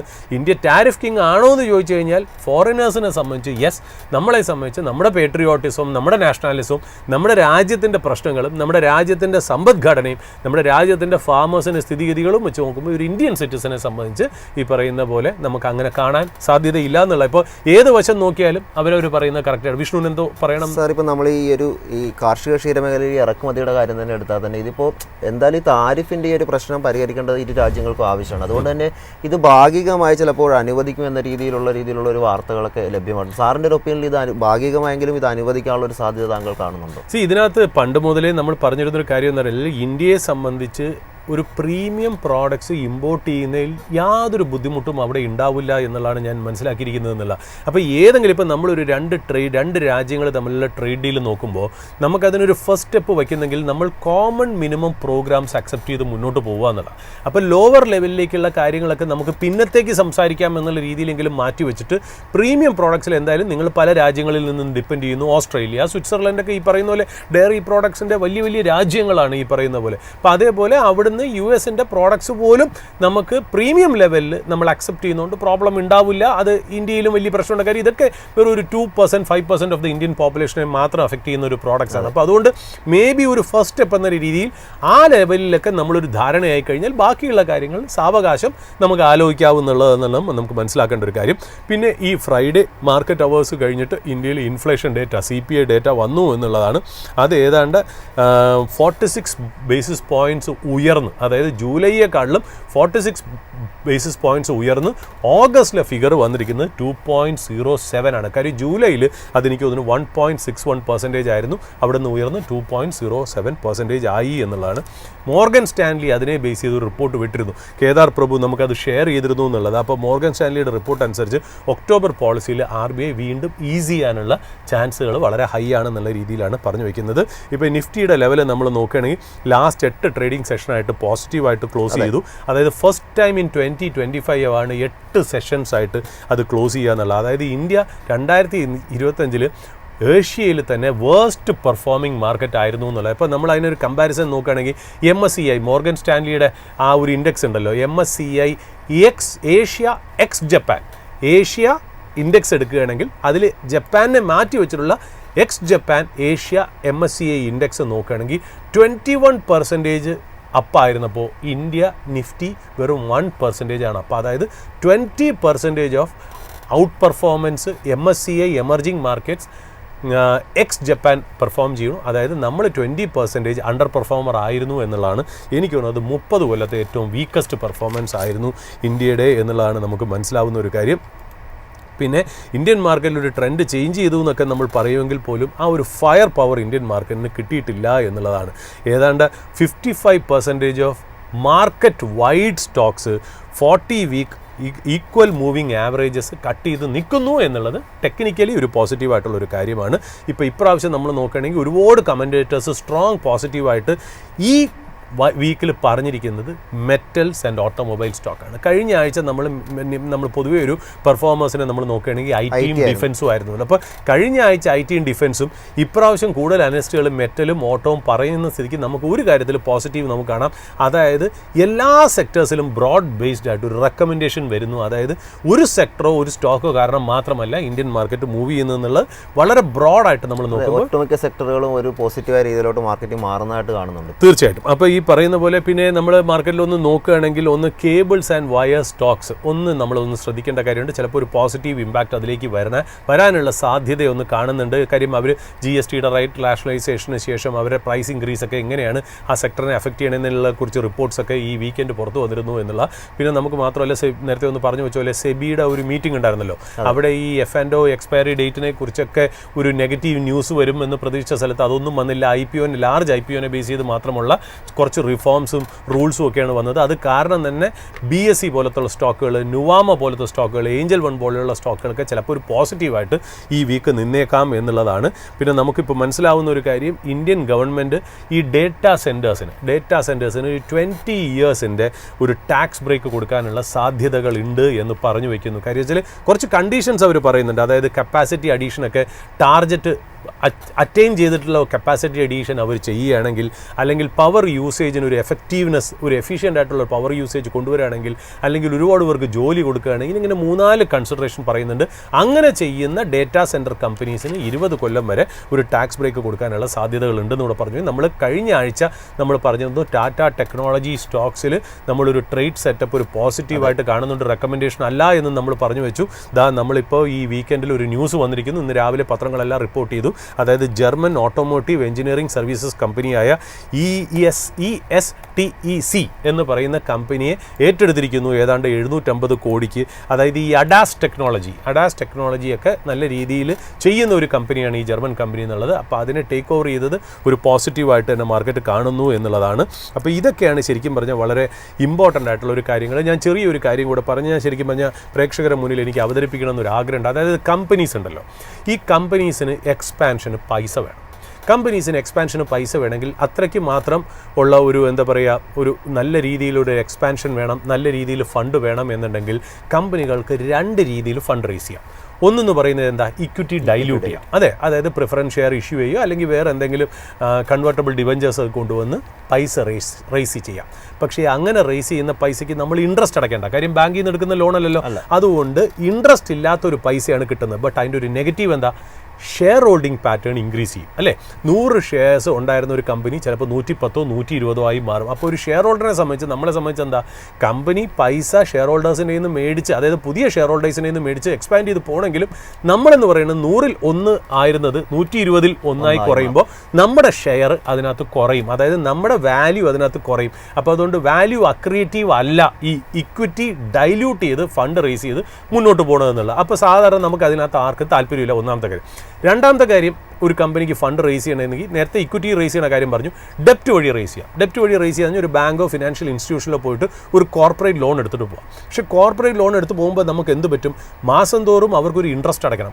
ഒരു 11%, 12%, ചിലത് 15% വരെ അടയ്ക്കണം. അത് കമ്പനിയുടെ ബാലൻസ് ഷീറ്റ് ഹെൽത്തും ആ റേറ്റിംഗ് പവറും വെച്ചിട്ടായിരിക്കും അവർക്ക് കോർപ്പറേറ്റ് ലോൺസ് നമുക്ക് സാങ്ഷൻ ചെയ്ത് തരിക എന്നുള്ളത്. അപ്പോൾ അതും വളരെ കോസ്റ്റ്ലിയർ ആയിട്ടുള്ള ലോണാണ്. മൂന്നാമത് രീതിയിൽ ഒരു ഫിക്സഡ് ഡെപ്പോസിറ്റ് ഉണ്ട്. അതായത് കമ്പനി തന്നെ ഫിക്സഡ് ഡെപ്പോസിറ്റ് എടുക്കും. കമ്പനി തന്നെ ഫിക്സഡ് ഡെപ്പോസിറ്റ് എടുത്തിട്ട് കമ്പനി ഇൻട്രസ്റ്റ് റേറ്റ് കൊടുക്കും, പബ്ലിക്കിന് കൊടുക്കും. അങ്ങനെ ഇതിനാണ് നമ്മൾ പറയുന്നത് കോർപ്പറേറ്റ് ഫിക്സഡ് ഡെപ്പോസിറ്റ് എന്ന് പറയുന്നത്. അപ്പോൾ നമ്മളൊരു ഉദാഹരണമായിട്ട് നോക്കാം. ഇത് ഇന്നത്തെ എക്കണോമിക് ടൈംസിൽ വന്ന ഒരു ആർട്ടിക്കിളാണ്. ഇത് ശരിക്കും പറഞ്ഞാൽ ഒരു അഡ്വർടൈസ്മെൻറ്റ് എന്ന് വേണമെങ്കിൽ പറയാം. അതായത് ഹോക്കിൻസ് കുക്കർ അവരുടെ കമ്പനിയുടെ ഫിക്സഡ് ഡെപ്പോസിറ്റ് ഇൻവൈറ്റ് ചെയ്തുകൊണ്ടുള്ള ഒരു അഡ്വർടൈസ്മെൻ്റ് ആണ് ഈ കാണിക്കുന്നതെന്നുള്ള. അപ്പോൾ ഇത് ശരിക്കും പറഞ്ഞാൽ നമ്മൾ പറഞ്ഞല്ലോ, ഈ ബാങ്കിന് മാത്രമല്ല ഫിക്സഡ് ഡെപ്പോസിറ്റ്, നമുക്ക് കുറച്ചുകൂടി ഹയർ ഇൻട്രസ്റ്റ് റേറ്റ് കമ്പനികളും തരും. ഹോക്കിൻസ് എന്ന് പറഞ്ഞാൽ നമുക്കറിയാലോ ഒരു ഹൗസ് ഹോൾഡ് നെയിം ആണെന്നുള്ള കാര്യം നമ്മൾ പ്രത്യേകിച്ച് പറയേണ്ട കാര്യമൊന്നുമില്ല. അപ്പോൾ ഈ ഹോക്കിൻസ് ഏതാണ്ട് എന്താ പറയുക, 2025 ഓഗസ്റ്റ് 6 ഹോക്കിൻസിൻ്റെ ബോർഡ് തീരുമാനിച്ചു നമുക്ക് കുറച്ച് പൈസ എക്സ്പാൻഷൻ ആവശ്യമുണ്ട്, നമുക്ക് എന്ത് ചെയ്യാം, ഒരു ഫിക്സഡ് ഡെപ്പോസിറ്റ് ജനങ്ങളിൽ നിന്ന് നമുക്ക് സ്വീകരിച്ച് മുന്നോട്ട് പോവാം എന്നുള്ളതാണ്. അതായത് സെപ്റ്റംബർ 18 മുതൽ സെപ്റ്റംബർ 18 9:30 മണി രാവിലെ മുതൽ കമ്പനിയുടെ വെബ്സൈറ്റ് വഴി നമുക്ക് അപ്ലൈ ചെയ്യാം. ഫസ്റ്റ് കം ഫസ്റ്റ് സർവ് ബേസിസിലായിരിക്കും നമുക്ക് ഈ കോർപ്പറേറ്റ് ഡെപ്പോസിറ്റ് നമുക്ക് അവെയിൽ ചെയ്യാൻ പറ്റുന്നത്. ഞാനൊരു എക്സാമ്പിൾ പറയാം. അതായത് 110 കോടിയാണ് എനിക്ക് തോന്നുന്നു അവർക്ക് പൈസയ്ക്ക് ആവശ്യമുള്ളതെന്ന് തോന്നുന്നു. അതായത് അതിൽ പബ്ലിക്കിൻ്റെ നിന്ന് 78.63 കോടിയാണ് ഫിക്സഡ് ഡെപ്പോസിറ്റ് വഴി എടുക്കാൻ പോകുന്നത്. മാത്രമല്ല മെമ്പേഴ്സിൻ്റെ നിന്ന് 31.45. അപ്പോൾ ഇതെങ്ങനെയാണ് എടുക്കുന്നത് എന്നുള്ളത്, അതായത് ക്യുമുലേറ്റീവ് സ്കീമുണ്ട്, അതായത് ഇൻട്രസ്റ്റ് മന്ത്ലി കോമ്പൗണ്ട് ചെയ്യുന്ന ഒരു സ്കീമുണ്ട്. അതായത് 13 മാസത്തേക്കാണ്, അതായത് 25,000 ട്രാൻജസ് വെച്ചാണ് നമ്മൾ ഇൻവെസ്റ്റ് ചെയ്യുന്നത്. 13 മാസത്തേക്കാണ് നമ്മൾ ഇടണമെങ്കിൽ 7.5% ഇൻട്രസ്റ്റ്. 7.5% ഇൻട്രസ്റ്റ് ക്യുമുലേറ്റ് ചെയ്യുമ്പോൾ അപ്പോൾ 25,000 ഇട്ടു നോക്കിയാൽ 13 മാസം കഴിയുമ്പോൾ നമ്മുടെ കയ്യിൽ 25,000 രൂപ എന്ന് പറയുന്നത് 27,109 രൂപയായി നമുക്ക് തിരിച്ച് കൈ കിട്ടും മെച്യൂരിറ്റി സമയമാകുമ്പോൾ. അതായത് 24 മാസത്തേക്കാണ് നമ്മൾ ഇൻവെസ്റ്റ് ചെയ്യണത്. അതായത് 13 മാസത്തേക്കാണെങ്കിൽ 7.5% ആണല്ലോ ഇൻട്രസ്റ്റ് തരുന്നത്.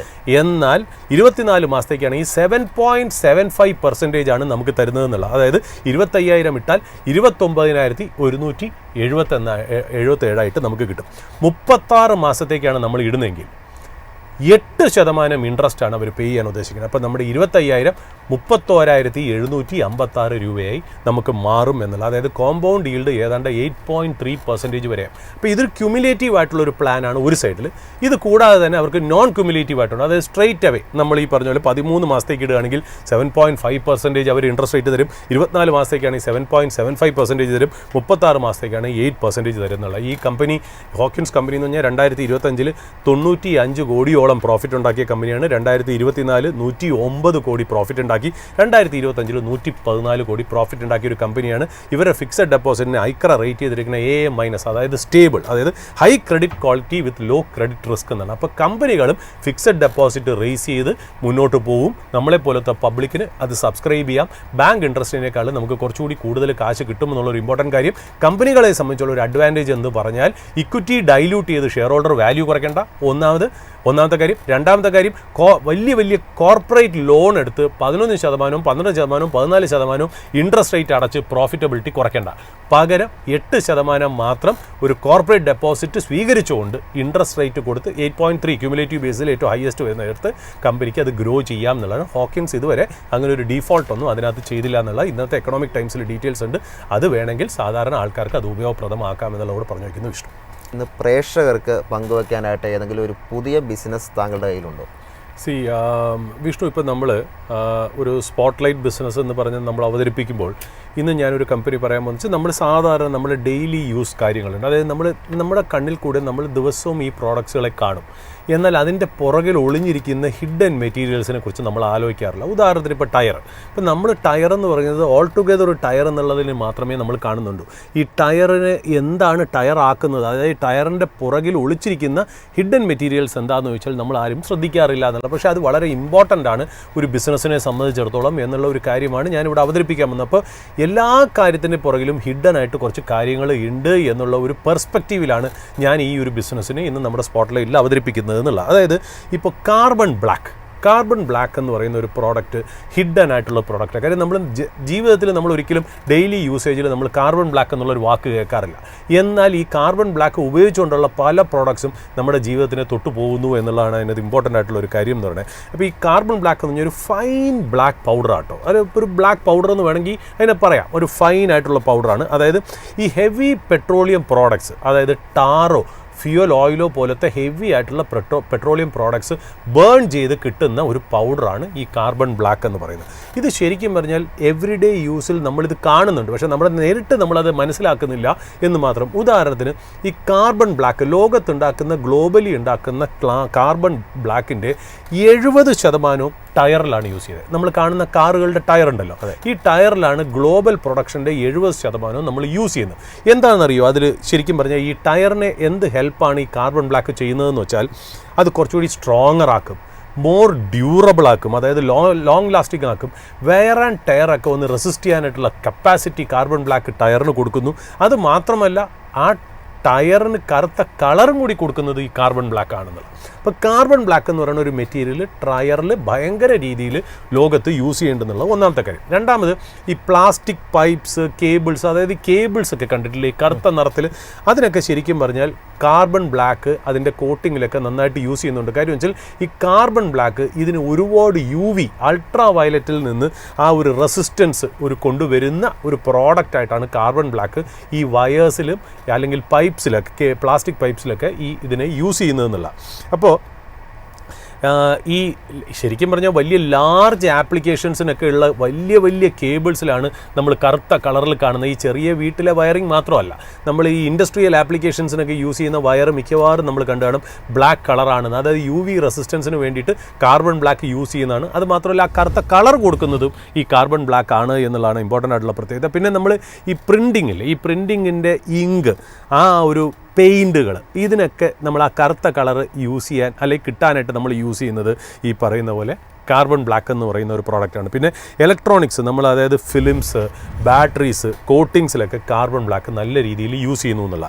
അപ്പോൾ ഇതൊക്കെ നമ്മൾ ഏതാണ്ട് ഡെയിലി യൂസ് ചെയ്യുന്ന കാര്യങ്ങളിലാണ് നമ്മൾ ഈ കാർബൺ ബ്ലാക്കിൻ്റെ ഉപയോഗം നമ്മളിപ്പോൾ ഒന്ന് മെൻഷൻ ചെയ്തത്. ഒഴിവാക്കാൻ പറ്റാത്ത പ്രോഡക്റ്റ്. അപ്പോൾ നമ്മൾ ശരിക്കും പറഞ്ഞാൽ നമ്മുടെ കണ്ണിൽ കാണുന്നത് കേബിൾ ആയിരിക്കാം അല്ലെങ്കിൽ ടയർ ആയിരിക്കാം, പക്ഷേ അതിൻ്റെ പുറകിൽ കാർബൺ ബ്ലാക്ക് എന്നുള്ളത് നമ്മൾ ശ്രദ്ധിക്കാറില്ല. അതുകൊണ്ടാണ് നമ്മളതിനെ ഹിഡൻ മെറ്റീരിയൽസ് എന്ന് പറയുന്നത്. ഇനിയിപ്പോൾ നമ്മൾ ഡെയിലി യൂസ് ചെയ്യുന്ന കാര്യങ്ങളല്ലാതെ നമ്മൾ നോക്കുകയാണെങ്കിൽ ന്യൂ ഏജ് ടെക്നോളജി, അതാണല്ലോ ഇപ്പോഴത്തെ എല്ലാവരും പറയുന്നത്, ന്യൂ ഏജ് ടെക്നോളജിയിൽ ഇത് യൂസ് ചെയ്യുന്നുണ്ട്. ഓഫ് കോഴ്സ് ന്യൂ ഏജ് ടെക്നോളജിയിൽ യൂസ് ചെയ്യുന്നുണ്ട്. അതായത് സെമി കണ്ടക്ടർ ചിപ്സിലൊക്കെ, അല്ലെങ്കിൽ ഇത് ഒരു സെമി കണ്ടക്ടർ ചിപ്സിലൊക്കെ ഈ ആൻറ്റി പ്ലാസ്റ്റിക് കോട്ടിങ്ങിന് വേണ്ടിയിട്ട് നമ്മൾ കാർബൺ ബ്ലാക്കിനെ നമ്മൾ യൂസ് ചെയ്യാറുണ്ട് എന്നുള്ളതാണ്. അതുമാത്രമല്ല, ഈ ചിപ്പിൻ്റെ പാക്കേജിങ്ങിലും നമ്മൾ ഈ കാർബൺ ബ്ലാക്കിനെ യൂസ് ചെയ്യാറുണ്ട്. അപ്പോൾ പഴയ നിത്യോപയോഗ സാധനങ്ങളിൽ മാത്രമല്ല, ഈ പുതിയ ന്യൂ ഏജ് ടെക്നോളജിയായ സെമി കണ്ടക്ടർ ചിപ്സിലും ഈ പറയുന്ന പോലെ കാർബൺ ബ്ലാക്ക് യൂസ് ചെയ്യുന്നുണ്ട് എന്നുള്ളത്. ഇപ്പം ഇലക്ട്രിക് വെഹിക്കിൾസ്, ഈ ഇലക്ട്രിക് വെഹിക്കിൾസിൽ തന്നെ ഈ കണ്ടക്റ്റീവ് അഡിറ്റീവായിട്ട് കാർബൺ ബ്ലാക്കിനെ യൂസ് ചെയ്യാറുണ്ടെന്നാണ്. അതായത് ഈ ലിത്യം അയൺ ബാറ്ററീസ് ഒക്കെ ഉണ്ടല്ലോ, ഇലക്ട്രിക് വെഹിക്കിൾസിന് ബാറ്ററി ആവശ്യമുണ്ടല്ലോ, ലിത്യം അയൺ ബാറ്ററീസ്, അതിൻ്റെ ആനോഡിലും കാനോഡിലും ഈ പറയുന്നത് അതൊരു കുറച്ച് കെമിസ്ട്രിയാണ്, അതിലും ഈ പറയുന്ന പോലെ കാർബൺ ബ്ലാക്ക് യൂസ് ചെയ്യുന്നുണ്ട്. അപ്പോൾ ഇലക്ട്രിക് വെഹിക്കിൾസിലും കാർബൺ ബ്ലാക്ക് യൂസ് ചെയ്യുന്നുണ്ട്. അത് ബാറ്ററീസിലും മാത്രമല്ല, ഈ കേബിൾസിലും ചാർജിങ് എക്യുപ്മെൻറ്റ്സിലും, ഈ വണ്ടികളുടെ കേബിൾസ് ഉണ്ടോ, കേബിൾസും ഈ ചാർജിങ് എക്യുപ്മെൻറ്റ്സിലും ഒക്കെ ഈ പറയുന്ന പോലെ ഇൻസുലേഷന് വേണ്ടിയിട്ടും കണ്ടക്ടിവിറ്റി വേണ്ടിയിട്ടും കാർബൺ ബ്ലാക്ക് അതിനകത്ത് യൂസ് ചെയ്യാറുണ്ട് എന്നുള്ള. അപ്പോൾ കാർബൺ ബ്ലാക്ക്സ് ഇലക്ട്രിക് വെഹിക്കിൾസിൽ യൂസ് ചെയ്യുന്നതോടുകൂടി, അതായത് ലിത്യം അയൺ ബാറ്ററീസിലെ ആനോഡ് ആൻഡ് കാത്തോഡിലും പിന്നെ വണ്ടിയുടെ കേബിളുകളിലും വണ്ടിയുടെ ഈ ചാർജിങ് കിറ്റ്സിലൊക്കെ യൂസ് ചെയ്യണത് കാരണം ബാറ്ററി ലൈഫ് ഭയങ്കരമായിട്ട് ഇമ്പ്രൂവ് ചെയ്യും, ചാർജിങ് എഫിഷ്യൻസി ഭയങ്കരമായിട്ട് കിട്ടും, EV കമ്പോണൻസിൻ്റെ ഡ്യൂറബിലിറ്റിയും ഇൻക്രീസ് ചെയ്യും. അപ്പോൾ കാർബൺ ബ്ലാക്കിന് ഇലക്ട്രിക് വെഹിക്കിൾസിനകത്തും അതിനകത്തൊരു ഇമ്പോർട്ടൻസ് ഉണ്ട് എന്നുള്ളത്. പിന്നെ സോളാർ എനർജിയുടെ സോളാർ പാനൽസിൻ്റെ ബാക്ക് സൈഡ് മിക്കവാറും ഒരു കാർബൺ ബ്ലാക്ക് കൊണ്ട് ഒരു കോട്ടിങ് കൊടുക്കും. എന്തിനാണെന്നറിയോ? ഈ സൺലൈറ്റിനെ നല്ലോണം ഒന്ന് ക്യാപ്ചർ ചെയ്യാനായിട്ട്. അത് ബ്ലാക്ക് എന്ന് പറയുന്ന ആ ഒരു സാധനത്തിന് സൺലൈറ്റിനെ അബ്സോർബ് ചെയ്യാനുള്ള കഴിവുള്ളതുകൊണ്ട് സോളാർ പാനൽസിലും ഇത് യൂസ് ചെയ്യും എന്നുള്ളതാണ്. അതുമാത്രമല്ല, ഈ 3D പ്രിൻറ്റിങ്, ന്യൂ ഏജ് ടെക്നോളജിയായ 3D പ്രിൻറ്റിങ്, അതുമല്ല ഈ ഹൈഡ്രജൻ പവറിലൊക്കെ, ഗ്രീൻ ഹൈഡ്രജൻ വാൽവിലൊക്കെ ഈ കാർബൺ ബ്ലാക്കിനെ യൂസ് ചെയ്യാറുണ്ട്. അപ്പോൾ കാർബൺ ബ്ലാക്കിന് നിത്യോപയോഗ സാധനങ്ങളിൽ മാത്രമല്ല, ഇനി ഉയർന്നു വരുന്ന സൺറൈസ് ന്യൂ ഏജ് ടെക്നോളജിയിൽ പോലും, ഹൈ എൻഡ് കമ്പോണൻസിൽ പോലും കാർബൺ ബ്ലാക്കിൻ്റെ ഇമ്പോർട്ടൻസ് വളരെ സിഗ്നിഫിക്കൻ്റ് ആണ്. നമ്മൾ നേരിട്ട് അതിനെ മനസ്സിലാക്കുന്നില്ല. പല പ്രോഡക്ട്സുമാണ് നമ്മൾ കാണുന്നത്, ആ പ്രോഡക്ട്സിൻ്റെ പുറകിലുള്ള ഹിഡൻ മെറ്റീരിയൽ ആണെന്നുള്ളത്. ശരിക്കും പറഞ്ഞാൽ അതിനെ നമ്മൾ ബ്ലാക്ക് ഗോൾഡ് എന്ന് വേണം പലരും അതിനെ വിളിക്കുന്നത്. അത് ബിഹൈൻഡ് ദ സീൻസ് മെറ്റീരിയൽ, സ്റ്റേജിൻ്റെ പുറകിൽ ആക്ട് ചെയ്യുന്ന ഒരു വ്യക്തിയായിട്ടാണ് കാർബൺ ബ്ലാക്കിനെ സാധാരണ നമ്മൾ വിശേഷിപ്പിക്കുന്നത്. അപ്പോൾ ഇന്ത്യയിലെ ലാർജസ്റ്റ് കാർബൺ ബ്ലാക്ക് മാനുഫാക്ചറാണ് നമ്മുടെ ഇന്നത്തെ സ്പോട്ട്ലൈറ്റ് സ്റ്റോക്ക് എന്ന് പറയുന്നത്. ആ കമ്പനിയുടെ പേരാണ് PCBL കെമിക്കൽ ലിമിറ്റഡ് എന്ന് പറയുന്നത്. അതായത് RP സഞ്ജീവ് ഗോയങ്ക ഗ്രൂപ്പ്. എനിക്ക് ഈ RP സഞ്ജീവ് ഗോയങ്ക ഗ്രൂപ്പിനെ കുറിച്ച് വലിയ അഭിപ്രായമൊന്നുമില്ല, പക്ഷേ ഒരു ബിസിനസ് അവതരിപ്പിക്കുന്ന രീതിയിൽ ഞാൻ പറഞ്ഞെന്നുള്ളൂ. ബട്ട് വളരെ ഓൾഡസ്റ്റ് ആയിട്ടുള്ള ഗ്രൂപ്പാണ് ഈ RP സഞ്ജീവ് ഗോയങ്ക ഗ്രൂപ്പിന്. ശരിക്കും പറഞ്ഞാൽ കുറച്ച് കമ്പനികളുണ്ട് കേട്ടോ മാർക്കറ്റിൽ ലിസ്റ്റഡ് ആയിട്ടുള്ള, അതൊക്കെ നന്നായിട്ട് പെർഫോമും ചെയ്തിട്ടുണ്ട്. ഇപ്പോൾ സരേഗമ എന്ന് പറയുന്നത് വളരെ പോപ്പുലർ ആയിട്ടുള്ള ഒരു സ്റ്റോക്കാണ്, ബിസിനസ്സാണ് എന്നുള്ളതാണ്. മ്യൂസിക് ഇൻഡസ്ട്രിയിൽ നിന്ന് വന്നതാണെന്നുള്ളത്, അത് നല്ല രീതിയിൽ പെർഫോമർ ആയിരുന്നു. അതും ഈ RP സഞ്ജീവ് ഗോയങ്ക ഗ്രൂപ്പായിരുന്നു. പിന്നെ ഫസ്റ്റ് സോഴ്സ് സൊല്യൂഷൻസ്, പിന്നെ CESC, പിന്നെ സ്പെൻസർ റീറ്റെയിൽ, നമ്മൾ ഈ സ്പെൻസേഴ്സിൽ പോയി നമ്മൾ ഗ്രോസറീസ് പർച്ചേസ്, ഇതൊക്കെ ആർ.പി. സഞ്ജീവ് ഗോയങ്ക ഗ്രൂപ്പിൻ്റെ കീഴിൽ വരുന്ന സ്ഥാപനങ്ങളാണ് എന്നുള്ളതാണ്. അത് മാത്രമല്ല, നമ്മൾ കുറച്ചുകൂടി അവരെ പോപ്പുലറായിട്ട് പറയുന്ന ഈ ലക്നൗ സൂപ്പർ ജയൻസ് എന്ന് പറഞ്ഞ IPL ടീം ഉണ്ടല്ലോ, അതിൻ്റെ സ്പോൺസേഴ്സ്, ടീം ഓണേഴ്സ് എന്ന് പറയുന്നത് ഈ ആർ.പി. സഞ്ജീവ് ഗോയങ്ക ഗ്രൂപ്പാണെന്നുള്ളത്. അപ്പോൾ PCBL കെമിക്കൽ എന്ന് പറഞ്ഞാൽ വേൾഡിലെ 6th ലാർജസ്റ്റ് കാർബൺ ബ്ലാക്ക് പ്രൊഡ്യൂസറാണ്. ഇന്ത്യയിലെ ലാർജസ്റ്റ് കാർബൺ ബ്ലാക്ക് പ്രൊഡ്യൂസറാണ്, വേൾഡിലെ 6th ലാർജസ്റ്റ് കാർബൺ ബ്ലാക്ക് പ്രൊഡ്യൂസറാണ്. ഗ്ലോബലി സ്പെഷ്യാലിറ്റി ബ്ലാക്ക് പ്ലെയർ, അതായത് 4th ലാർജസ്റ്റ് സ്പെഷ്യാലിറ്റി ബ്ലാക്ക് ഉണ്ടാക്കുന്ന ഒരു കമ്പനിയാണ് ഈ പറയുന്ന പോലെ നമ്മുടെ PCBL കെമിക്കൽസ് എന്ന് പറഞ്ഞത്. ആൻഡ് ഇന്ത്യയിൽ നിന്ന് മാത്രമല്ല ഗ്ലോബലി ഫോസ്ഫോണൈറ്റ് ഉണ്ടാക്കുന്ന ടോപ്പ് 3 കമ്പനീസിൽ ഒന്നാണ് ഈ PCBL കെമിക്കൽസ്. അപ്പോൾ PCBL കെമിക്കൽസ് ഈ പ്രോഡക്റ്റ്, അതായത് ഇപ്പോൾ കാർബൺ ബ്ലാക്ക്, സ്പെഷ്യാലിറ്റി ബ്ലാക്ക്, ഫോസ്ഫോണൈറ്റ് എന്ന് പറയുന്ന കാര്യങ്ങളിലൊക്കെ ഒരു വേൾഡിൽ ഒരു ടോപ്പ് പ്ലെയർ ആണ് എന്നുള്ള കാര്യത്തിൽ, ഒരു ടോപ്പ് 10ൽ ഉൾപ്പെടുന്ന ഒരു പ്ലെയർ ആണെന്ന് പറയുന്നതിൽ യാതൊരു സംശയമില്ല. അപ്പോൾ നമ്മളൊരു അണ്ടർ റേറ്റഡ് കമ്പനിയാണ് ഇതെന്ന് പറയുന്നത്. അപ്പം ഇവർ കുറച്ച് ബാറ്ററി കെമിക്കൽസ്, അതായത് ലോകത്തിൽ തന്നെ ആദ്യത്തെ കമ്പനിയാണ്, അതായത് 3 അഡ്വാൻസ് ടെക്നോളജി, ബാറ്ററി കെമിക്കൽസിലെ 3 അഡ്വാൻസ് ടെക്നോളജി ഇവർ ഡെവലപ്പ് ചെയ്തെടുത്തിട്ടുണ്ട്. അതായത് super conductive carbon, nano silicon, acetyl black എന്ന് പറയുന്ന 3 ഇമ്പോർട്ടൻറ്റ് ബാറ്ററി കെമിക്കൽസ് ഇവർ ആദ്യമായിട്ട് ഡെവലപ്പ് ചെയ്തെടുത്ത ഒരു ഗ്ലോബൽ കമ്പനിയും കൂടെയാണ് ഈ PCBL കെമിക്കൽ എന്നുള്ളത്. അതായത് ഈ നെക്സ്റ്റ് ജനറേഷൻ ബാറ്ററിയിൽ യൂസ് ചെയ്യുന്ന ബാറ്ററി കെമിക്കൽസ് ആണ് ഞാൻ ഈ പറഞ്ഞ 3 സാധനവും. പിന്നെ ഇവരുടെ ഇൻഡസ്ട്രീസ് നോക്കുകയാണെങ്കിൽ ഇപ്പോൾ കാർബൺ ബ്ലാക്ക് ഏതൊക്കെ ഇൻഡസ്ട്രിക്കാണ് നമ്മൾ കൊടുക്കുന്നതെന്ന് വെച്ചാൽ നമുക്കറിയാലോ. Tyre, belt, cables, paint, ink, engineering plastics എന്നിങ്ങനെയുള്ള സാധനങ്ങളിലേക്കാണ് നമ്മൾ ഈ കാർബൺ ബ്ലാക്കിൻ്റെ ഉപയോഗം കൂടുതലും കണ്ടുവരിക എന്നുള്ളത്. ഫോസ്ഫോണൈറ്റ് ആണെങ്കിൽ എന്താ, ഈ ഹോം കെയർ പ്രോഡക്ട്സ്, അതായത് ഡിഷ് വാഷർ, പിന്നെ oil and gas industry, water solutions എന്ന് പോലുള്ള സെക്ടറുകളിലാണ് ഈ ഫോസ്ഫോണൈറ്റ് കൂടുതലും യൂസ് ചെയ്യുക എന്നുള്ളത്. പിന്നെ ബാറ്ററി സെക്ടറിലാണ് ഈ ബാറ്ററി കെമിക്കൽസ്, ഞാൻ ഇപ്പോൾ പറഞ്ഞ ഈ 3 കെമിക്കൽസും യൂസ് ചെയ്യണം എന്നുള്ളത്. അതായത് അങ്ങനെ ഒരു വൈഡ് വെറൈറ്റി ഓഫ് സെക്ടേഴ്സിനെ നേരിട്ട് തൊടുന്ന ഒരു കമ്പനിയാണ് ഈ PCBL കെമിക്കൽ. ഇവരൊരു പ്രത്യേകത എന്ന് വെച്ചാൽ ഇവർക്ക് ക്യാപ്റ്റീവായിട്ട് സെൽഫ് സഫീഷ്യൻ്റ് ആയിട്ട് ഒരു പവർ പ്ലാന്റും കൂടെ ഇവർക്ക് ഉണ്ട് എന്നുള്ളതാണ്. ഇവർ FY25 റവന്യൂ നോക്കുകയാണെങ്കിൽ 8400 കോടി ഇവർക്ക് റവന്യൂ ഉണ്ട്. ഇവരെ ഇബിറ്റ എന്ന് പറയുന്നത് 1400 കോടിയാണ്. അപ്പോൾ നെറ്റ് ഡെറ്റ് ടു ഇബിറ്റ എന്നുള്ള ഒരു ഫിഗർ നോക്കുകയാണെങ്കിൽ 3.6 ടൈംസ് ആണ്. അത് കുറച്ചൊരു ഹയർ ലെവലിലുള്ള ഡെപ്റ്റാണ് കമ്പനിക്ക് എന്നാണ് നമുക്ക് മനസ്സിലാക്കുന്നത്. അപ്പോൾ ഇവരെ 2030 വിഷൻ എന്താണെന്നറിയോ, ഇപ്പോൾ 8400 കോടിയാണല്ലോ ഇവരുടെ സെയിൽസ്. ആ സെയിൽസിനെ അവർ 5 കൊല്ലം കൊണ്ട് 16,000 കോടി ഡബിൾ ആക്കുന്നു എന്നുള്ളത് ഒരു ഇമ്പോർട്ടൻ്റ് ആയിട്ടുള്ള കാര്യം. അതുമാത്രമല്ല അവരുടെ ഇബിറ്റ എന്ന് പറയുന്നത് 1400 കോടിയിൽ നിന്ന് 4000 കോടിയോടുകൂടി 4000 കോടിയാക്കാനാണ് FY30 ടാർഗറ്റ് അവർ വെച്ചിരിക്കുന്നത്. അതുപോലെ നെറ്റ് ഡെപ്റ്റ് ടു ഇബിറ്റ എന്ന് പറയുന്നത് 3.6 ടൈംസ് ആണല്ലോ ഇപ്പോൾ.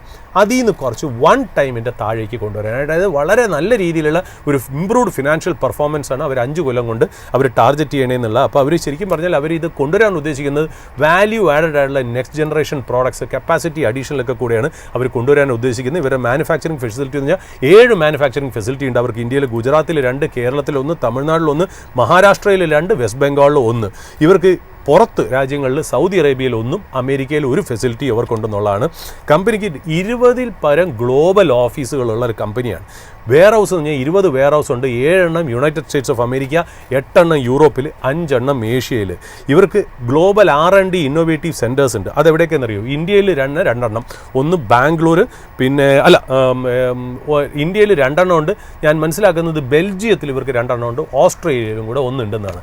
പിന്നെ ഇവർക്ക് 7 ഡീകാൻറ്റിംഗ് സെൻറ്റേഴ്സ് ഉണ്ട്. ഈ ഡീകാൻറ്റിംഗ് സെൻറ്റേഴ്സിൽ 2 അമേരിക്കയിൽ, 3 യൂറോപ്പിൽ, ഏഷ്യയിൽ 2. അപ്പോൾ ഇവരെ കസ്റ്റമർ ലിസ്റ്റ് നമ്മൾ നോക്കുകയാണെങ്കിൽ എല്ലാ ടയർ കമ്പനിയും ഇവരുടെ കസ്റ്റമേഴ്സ് ആയിരിക്കും. കാര്യം കാർബൺ ബ്ലാക്കിൽ ഇന്ത്യയിലെ ലാർജസ്റ്റ് പ്രൊഡ്യൂസറായ ഇവരായതുകൊണ്ട് ഇപ്പോൾ MRF എടുത്താലും, സിയറ്റ് എടുത്താലും, JK ടയർ എടുത്താലും, ബ്രിഡ്സ്റ്റോൺ എടുത്താലും, ഗുഡിയർ എടുത്താലും, അപ്പോളോ എടുത്താലും, മിച്ചലിൻ എടുത്താലും, കോണ്ടിനെൻ്റൽ എടുത്താലും, യോക്കോമഹാമ എടുത്താലും, ആരൊക്കെ ഇനി ഫോറിൻ ടയർ കമ്പനിക്ക് ഇന്ത്യയിൽ മാനുഫാക്ചറിങ് ഉണ്ടോ അവരും കാർബൺ ബ്ലാക്ക് മേടിക്കുന്നത് PCBL കെമിക്കൽസിൻ്റെ കയ്യിൽ നിന്നായിരിക്കും.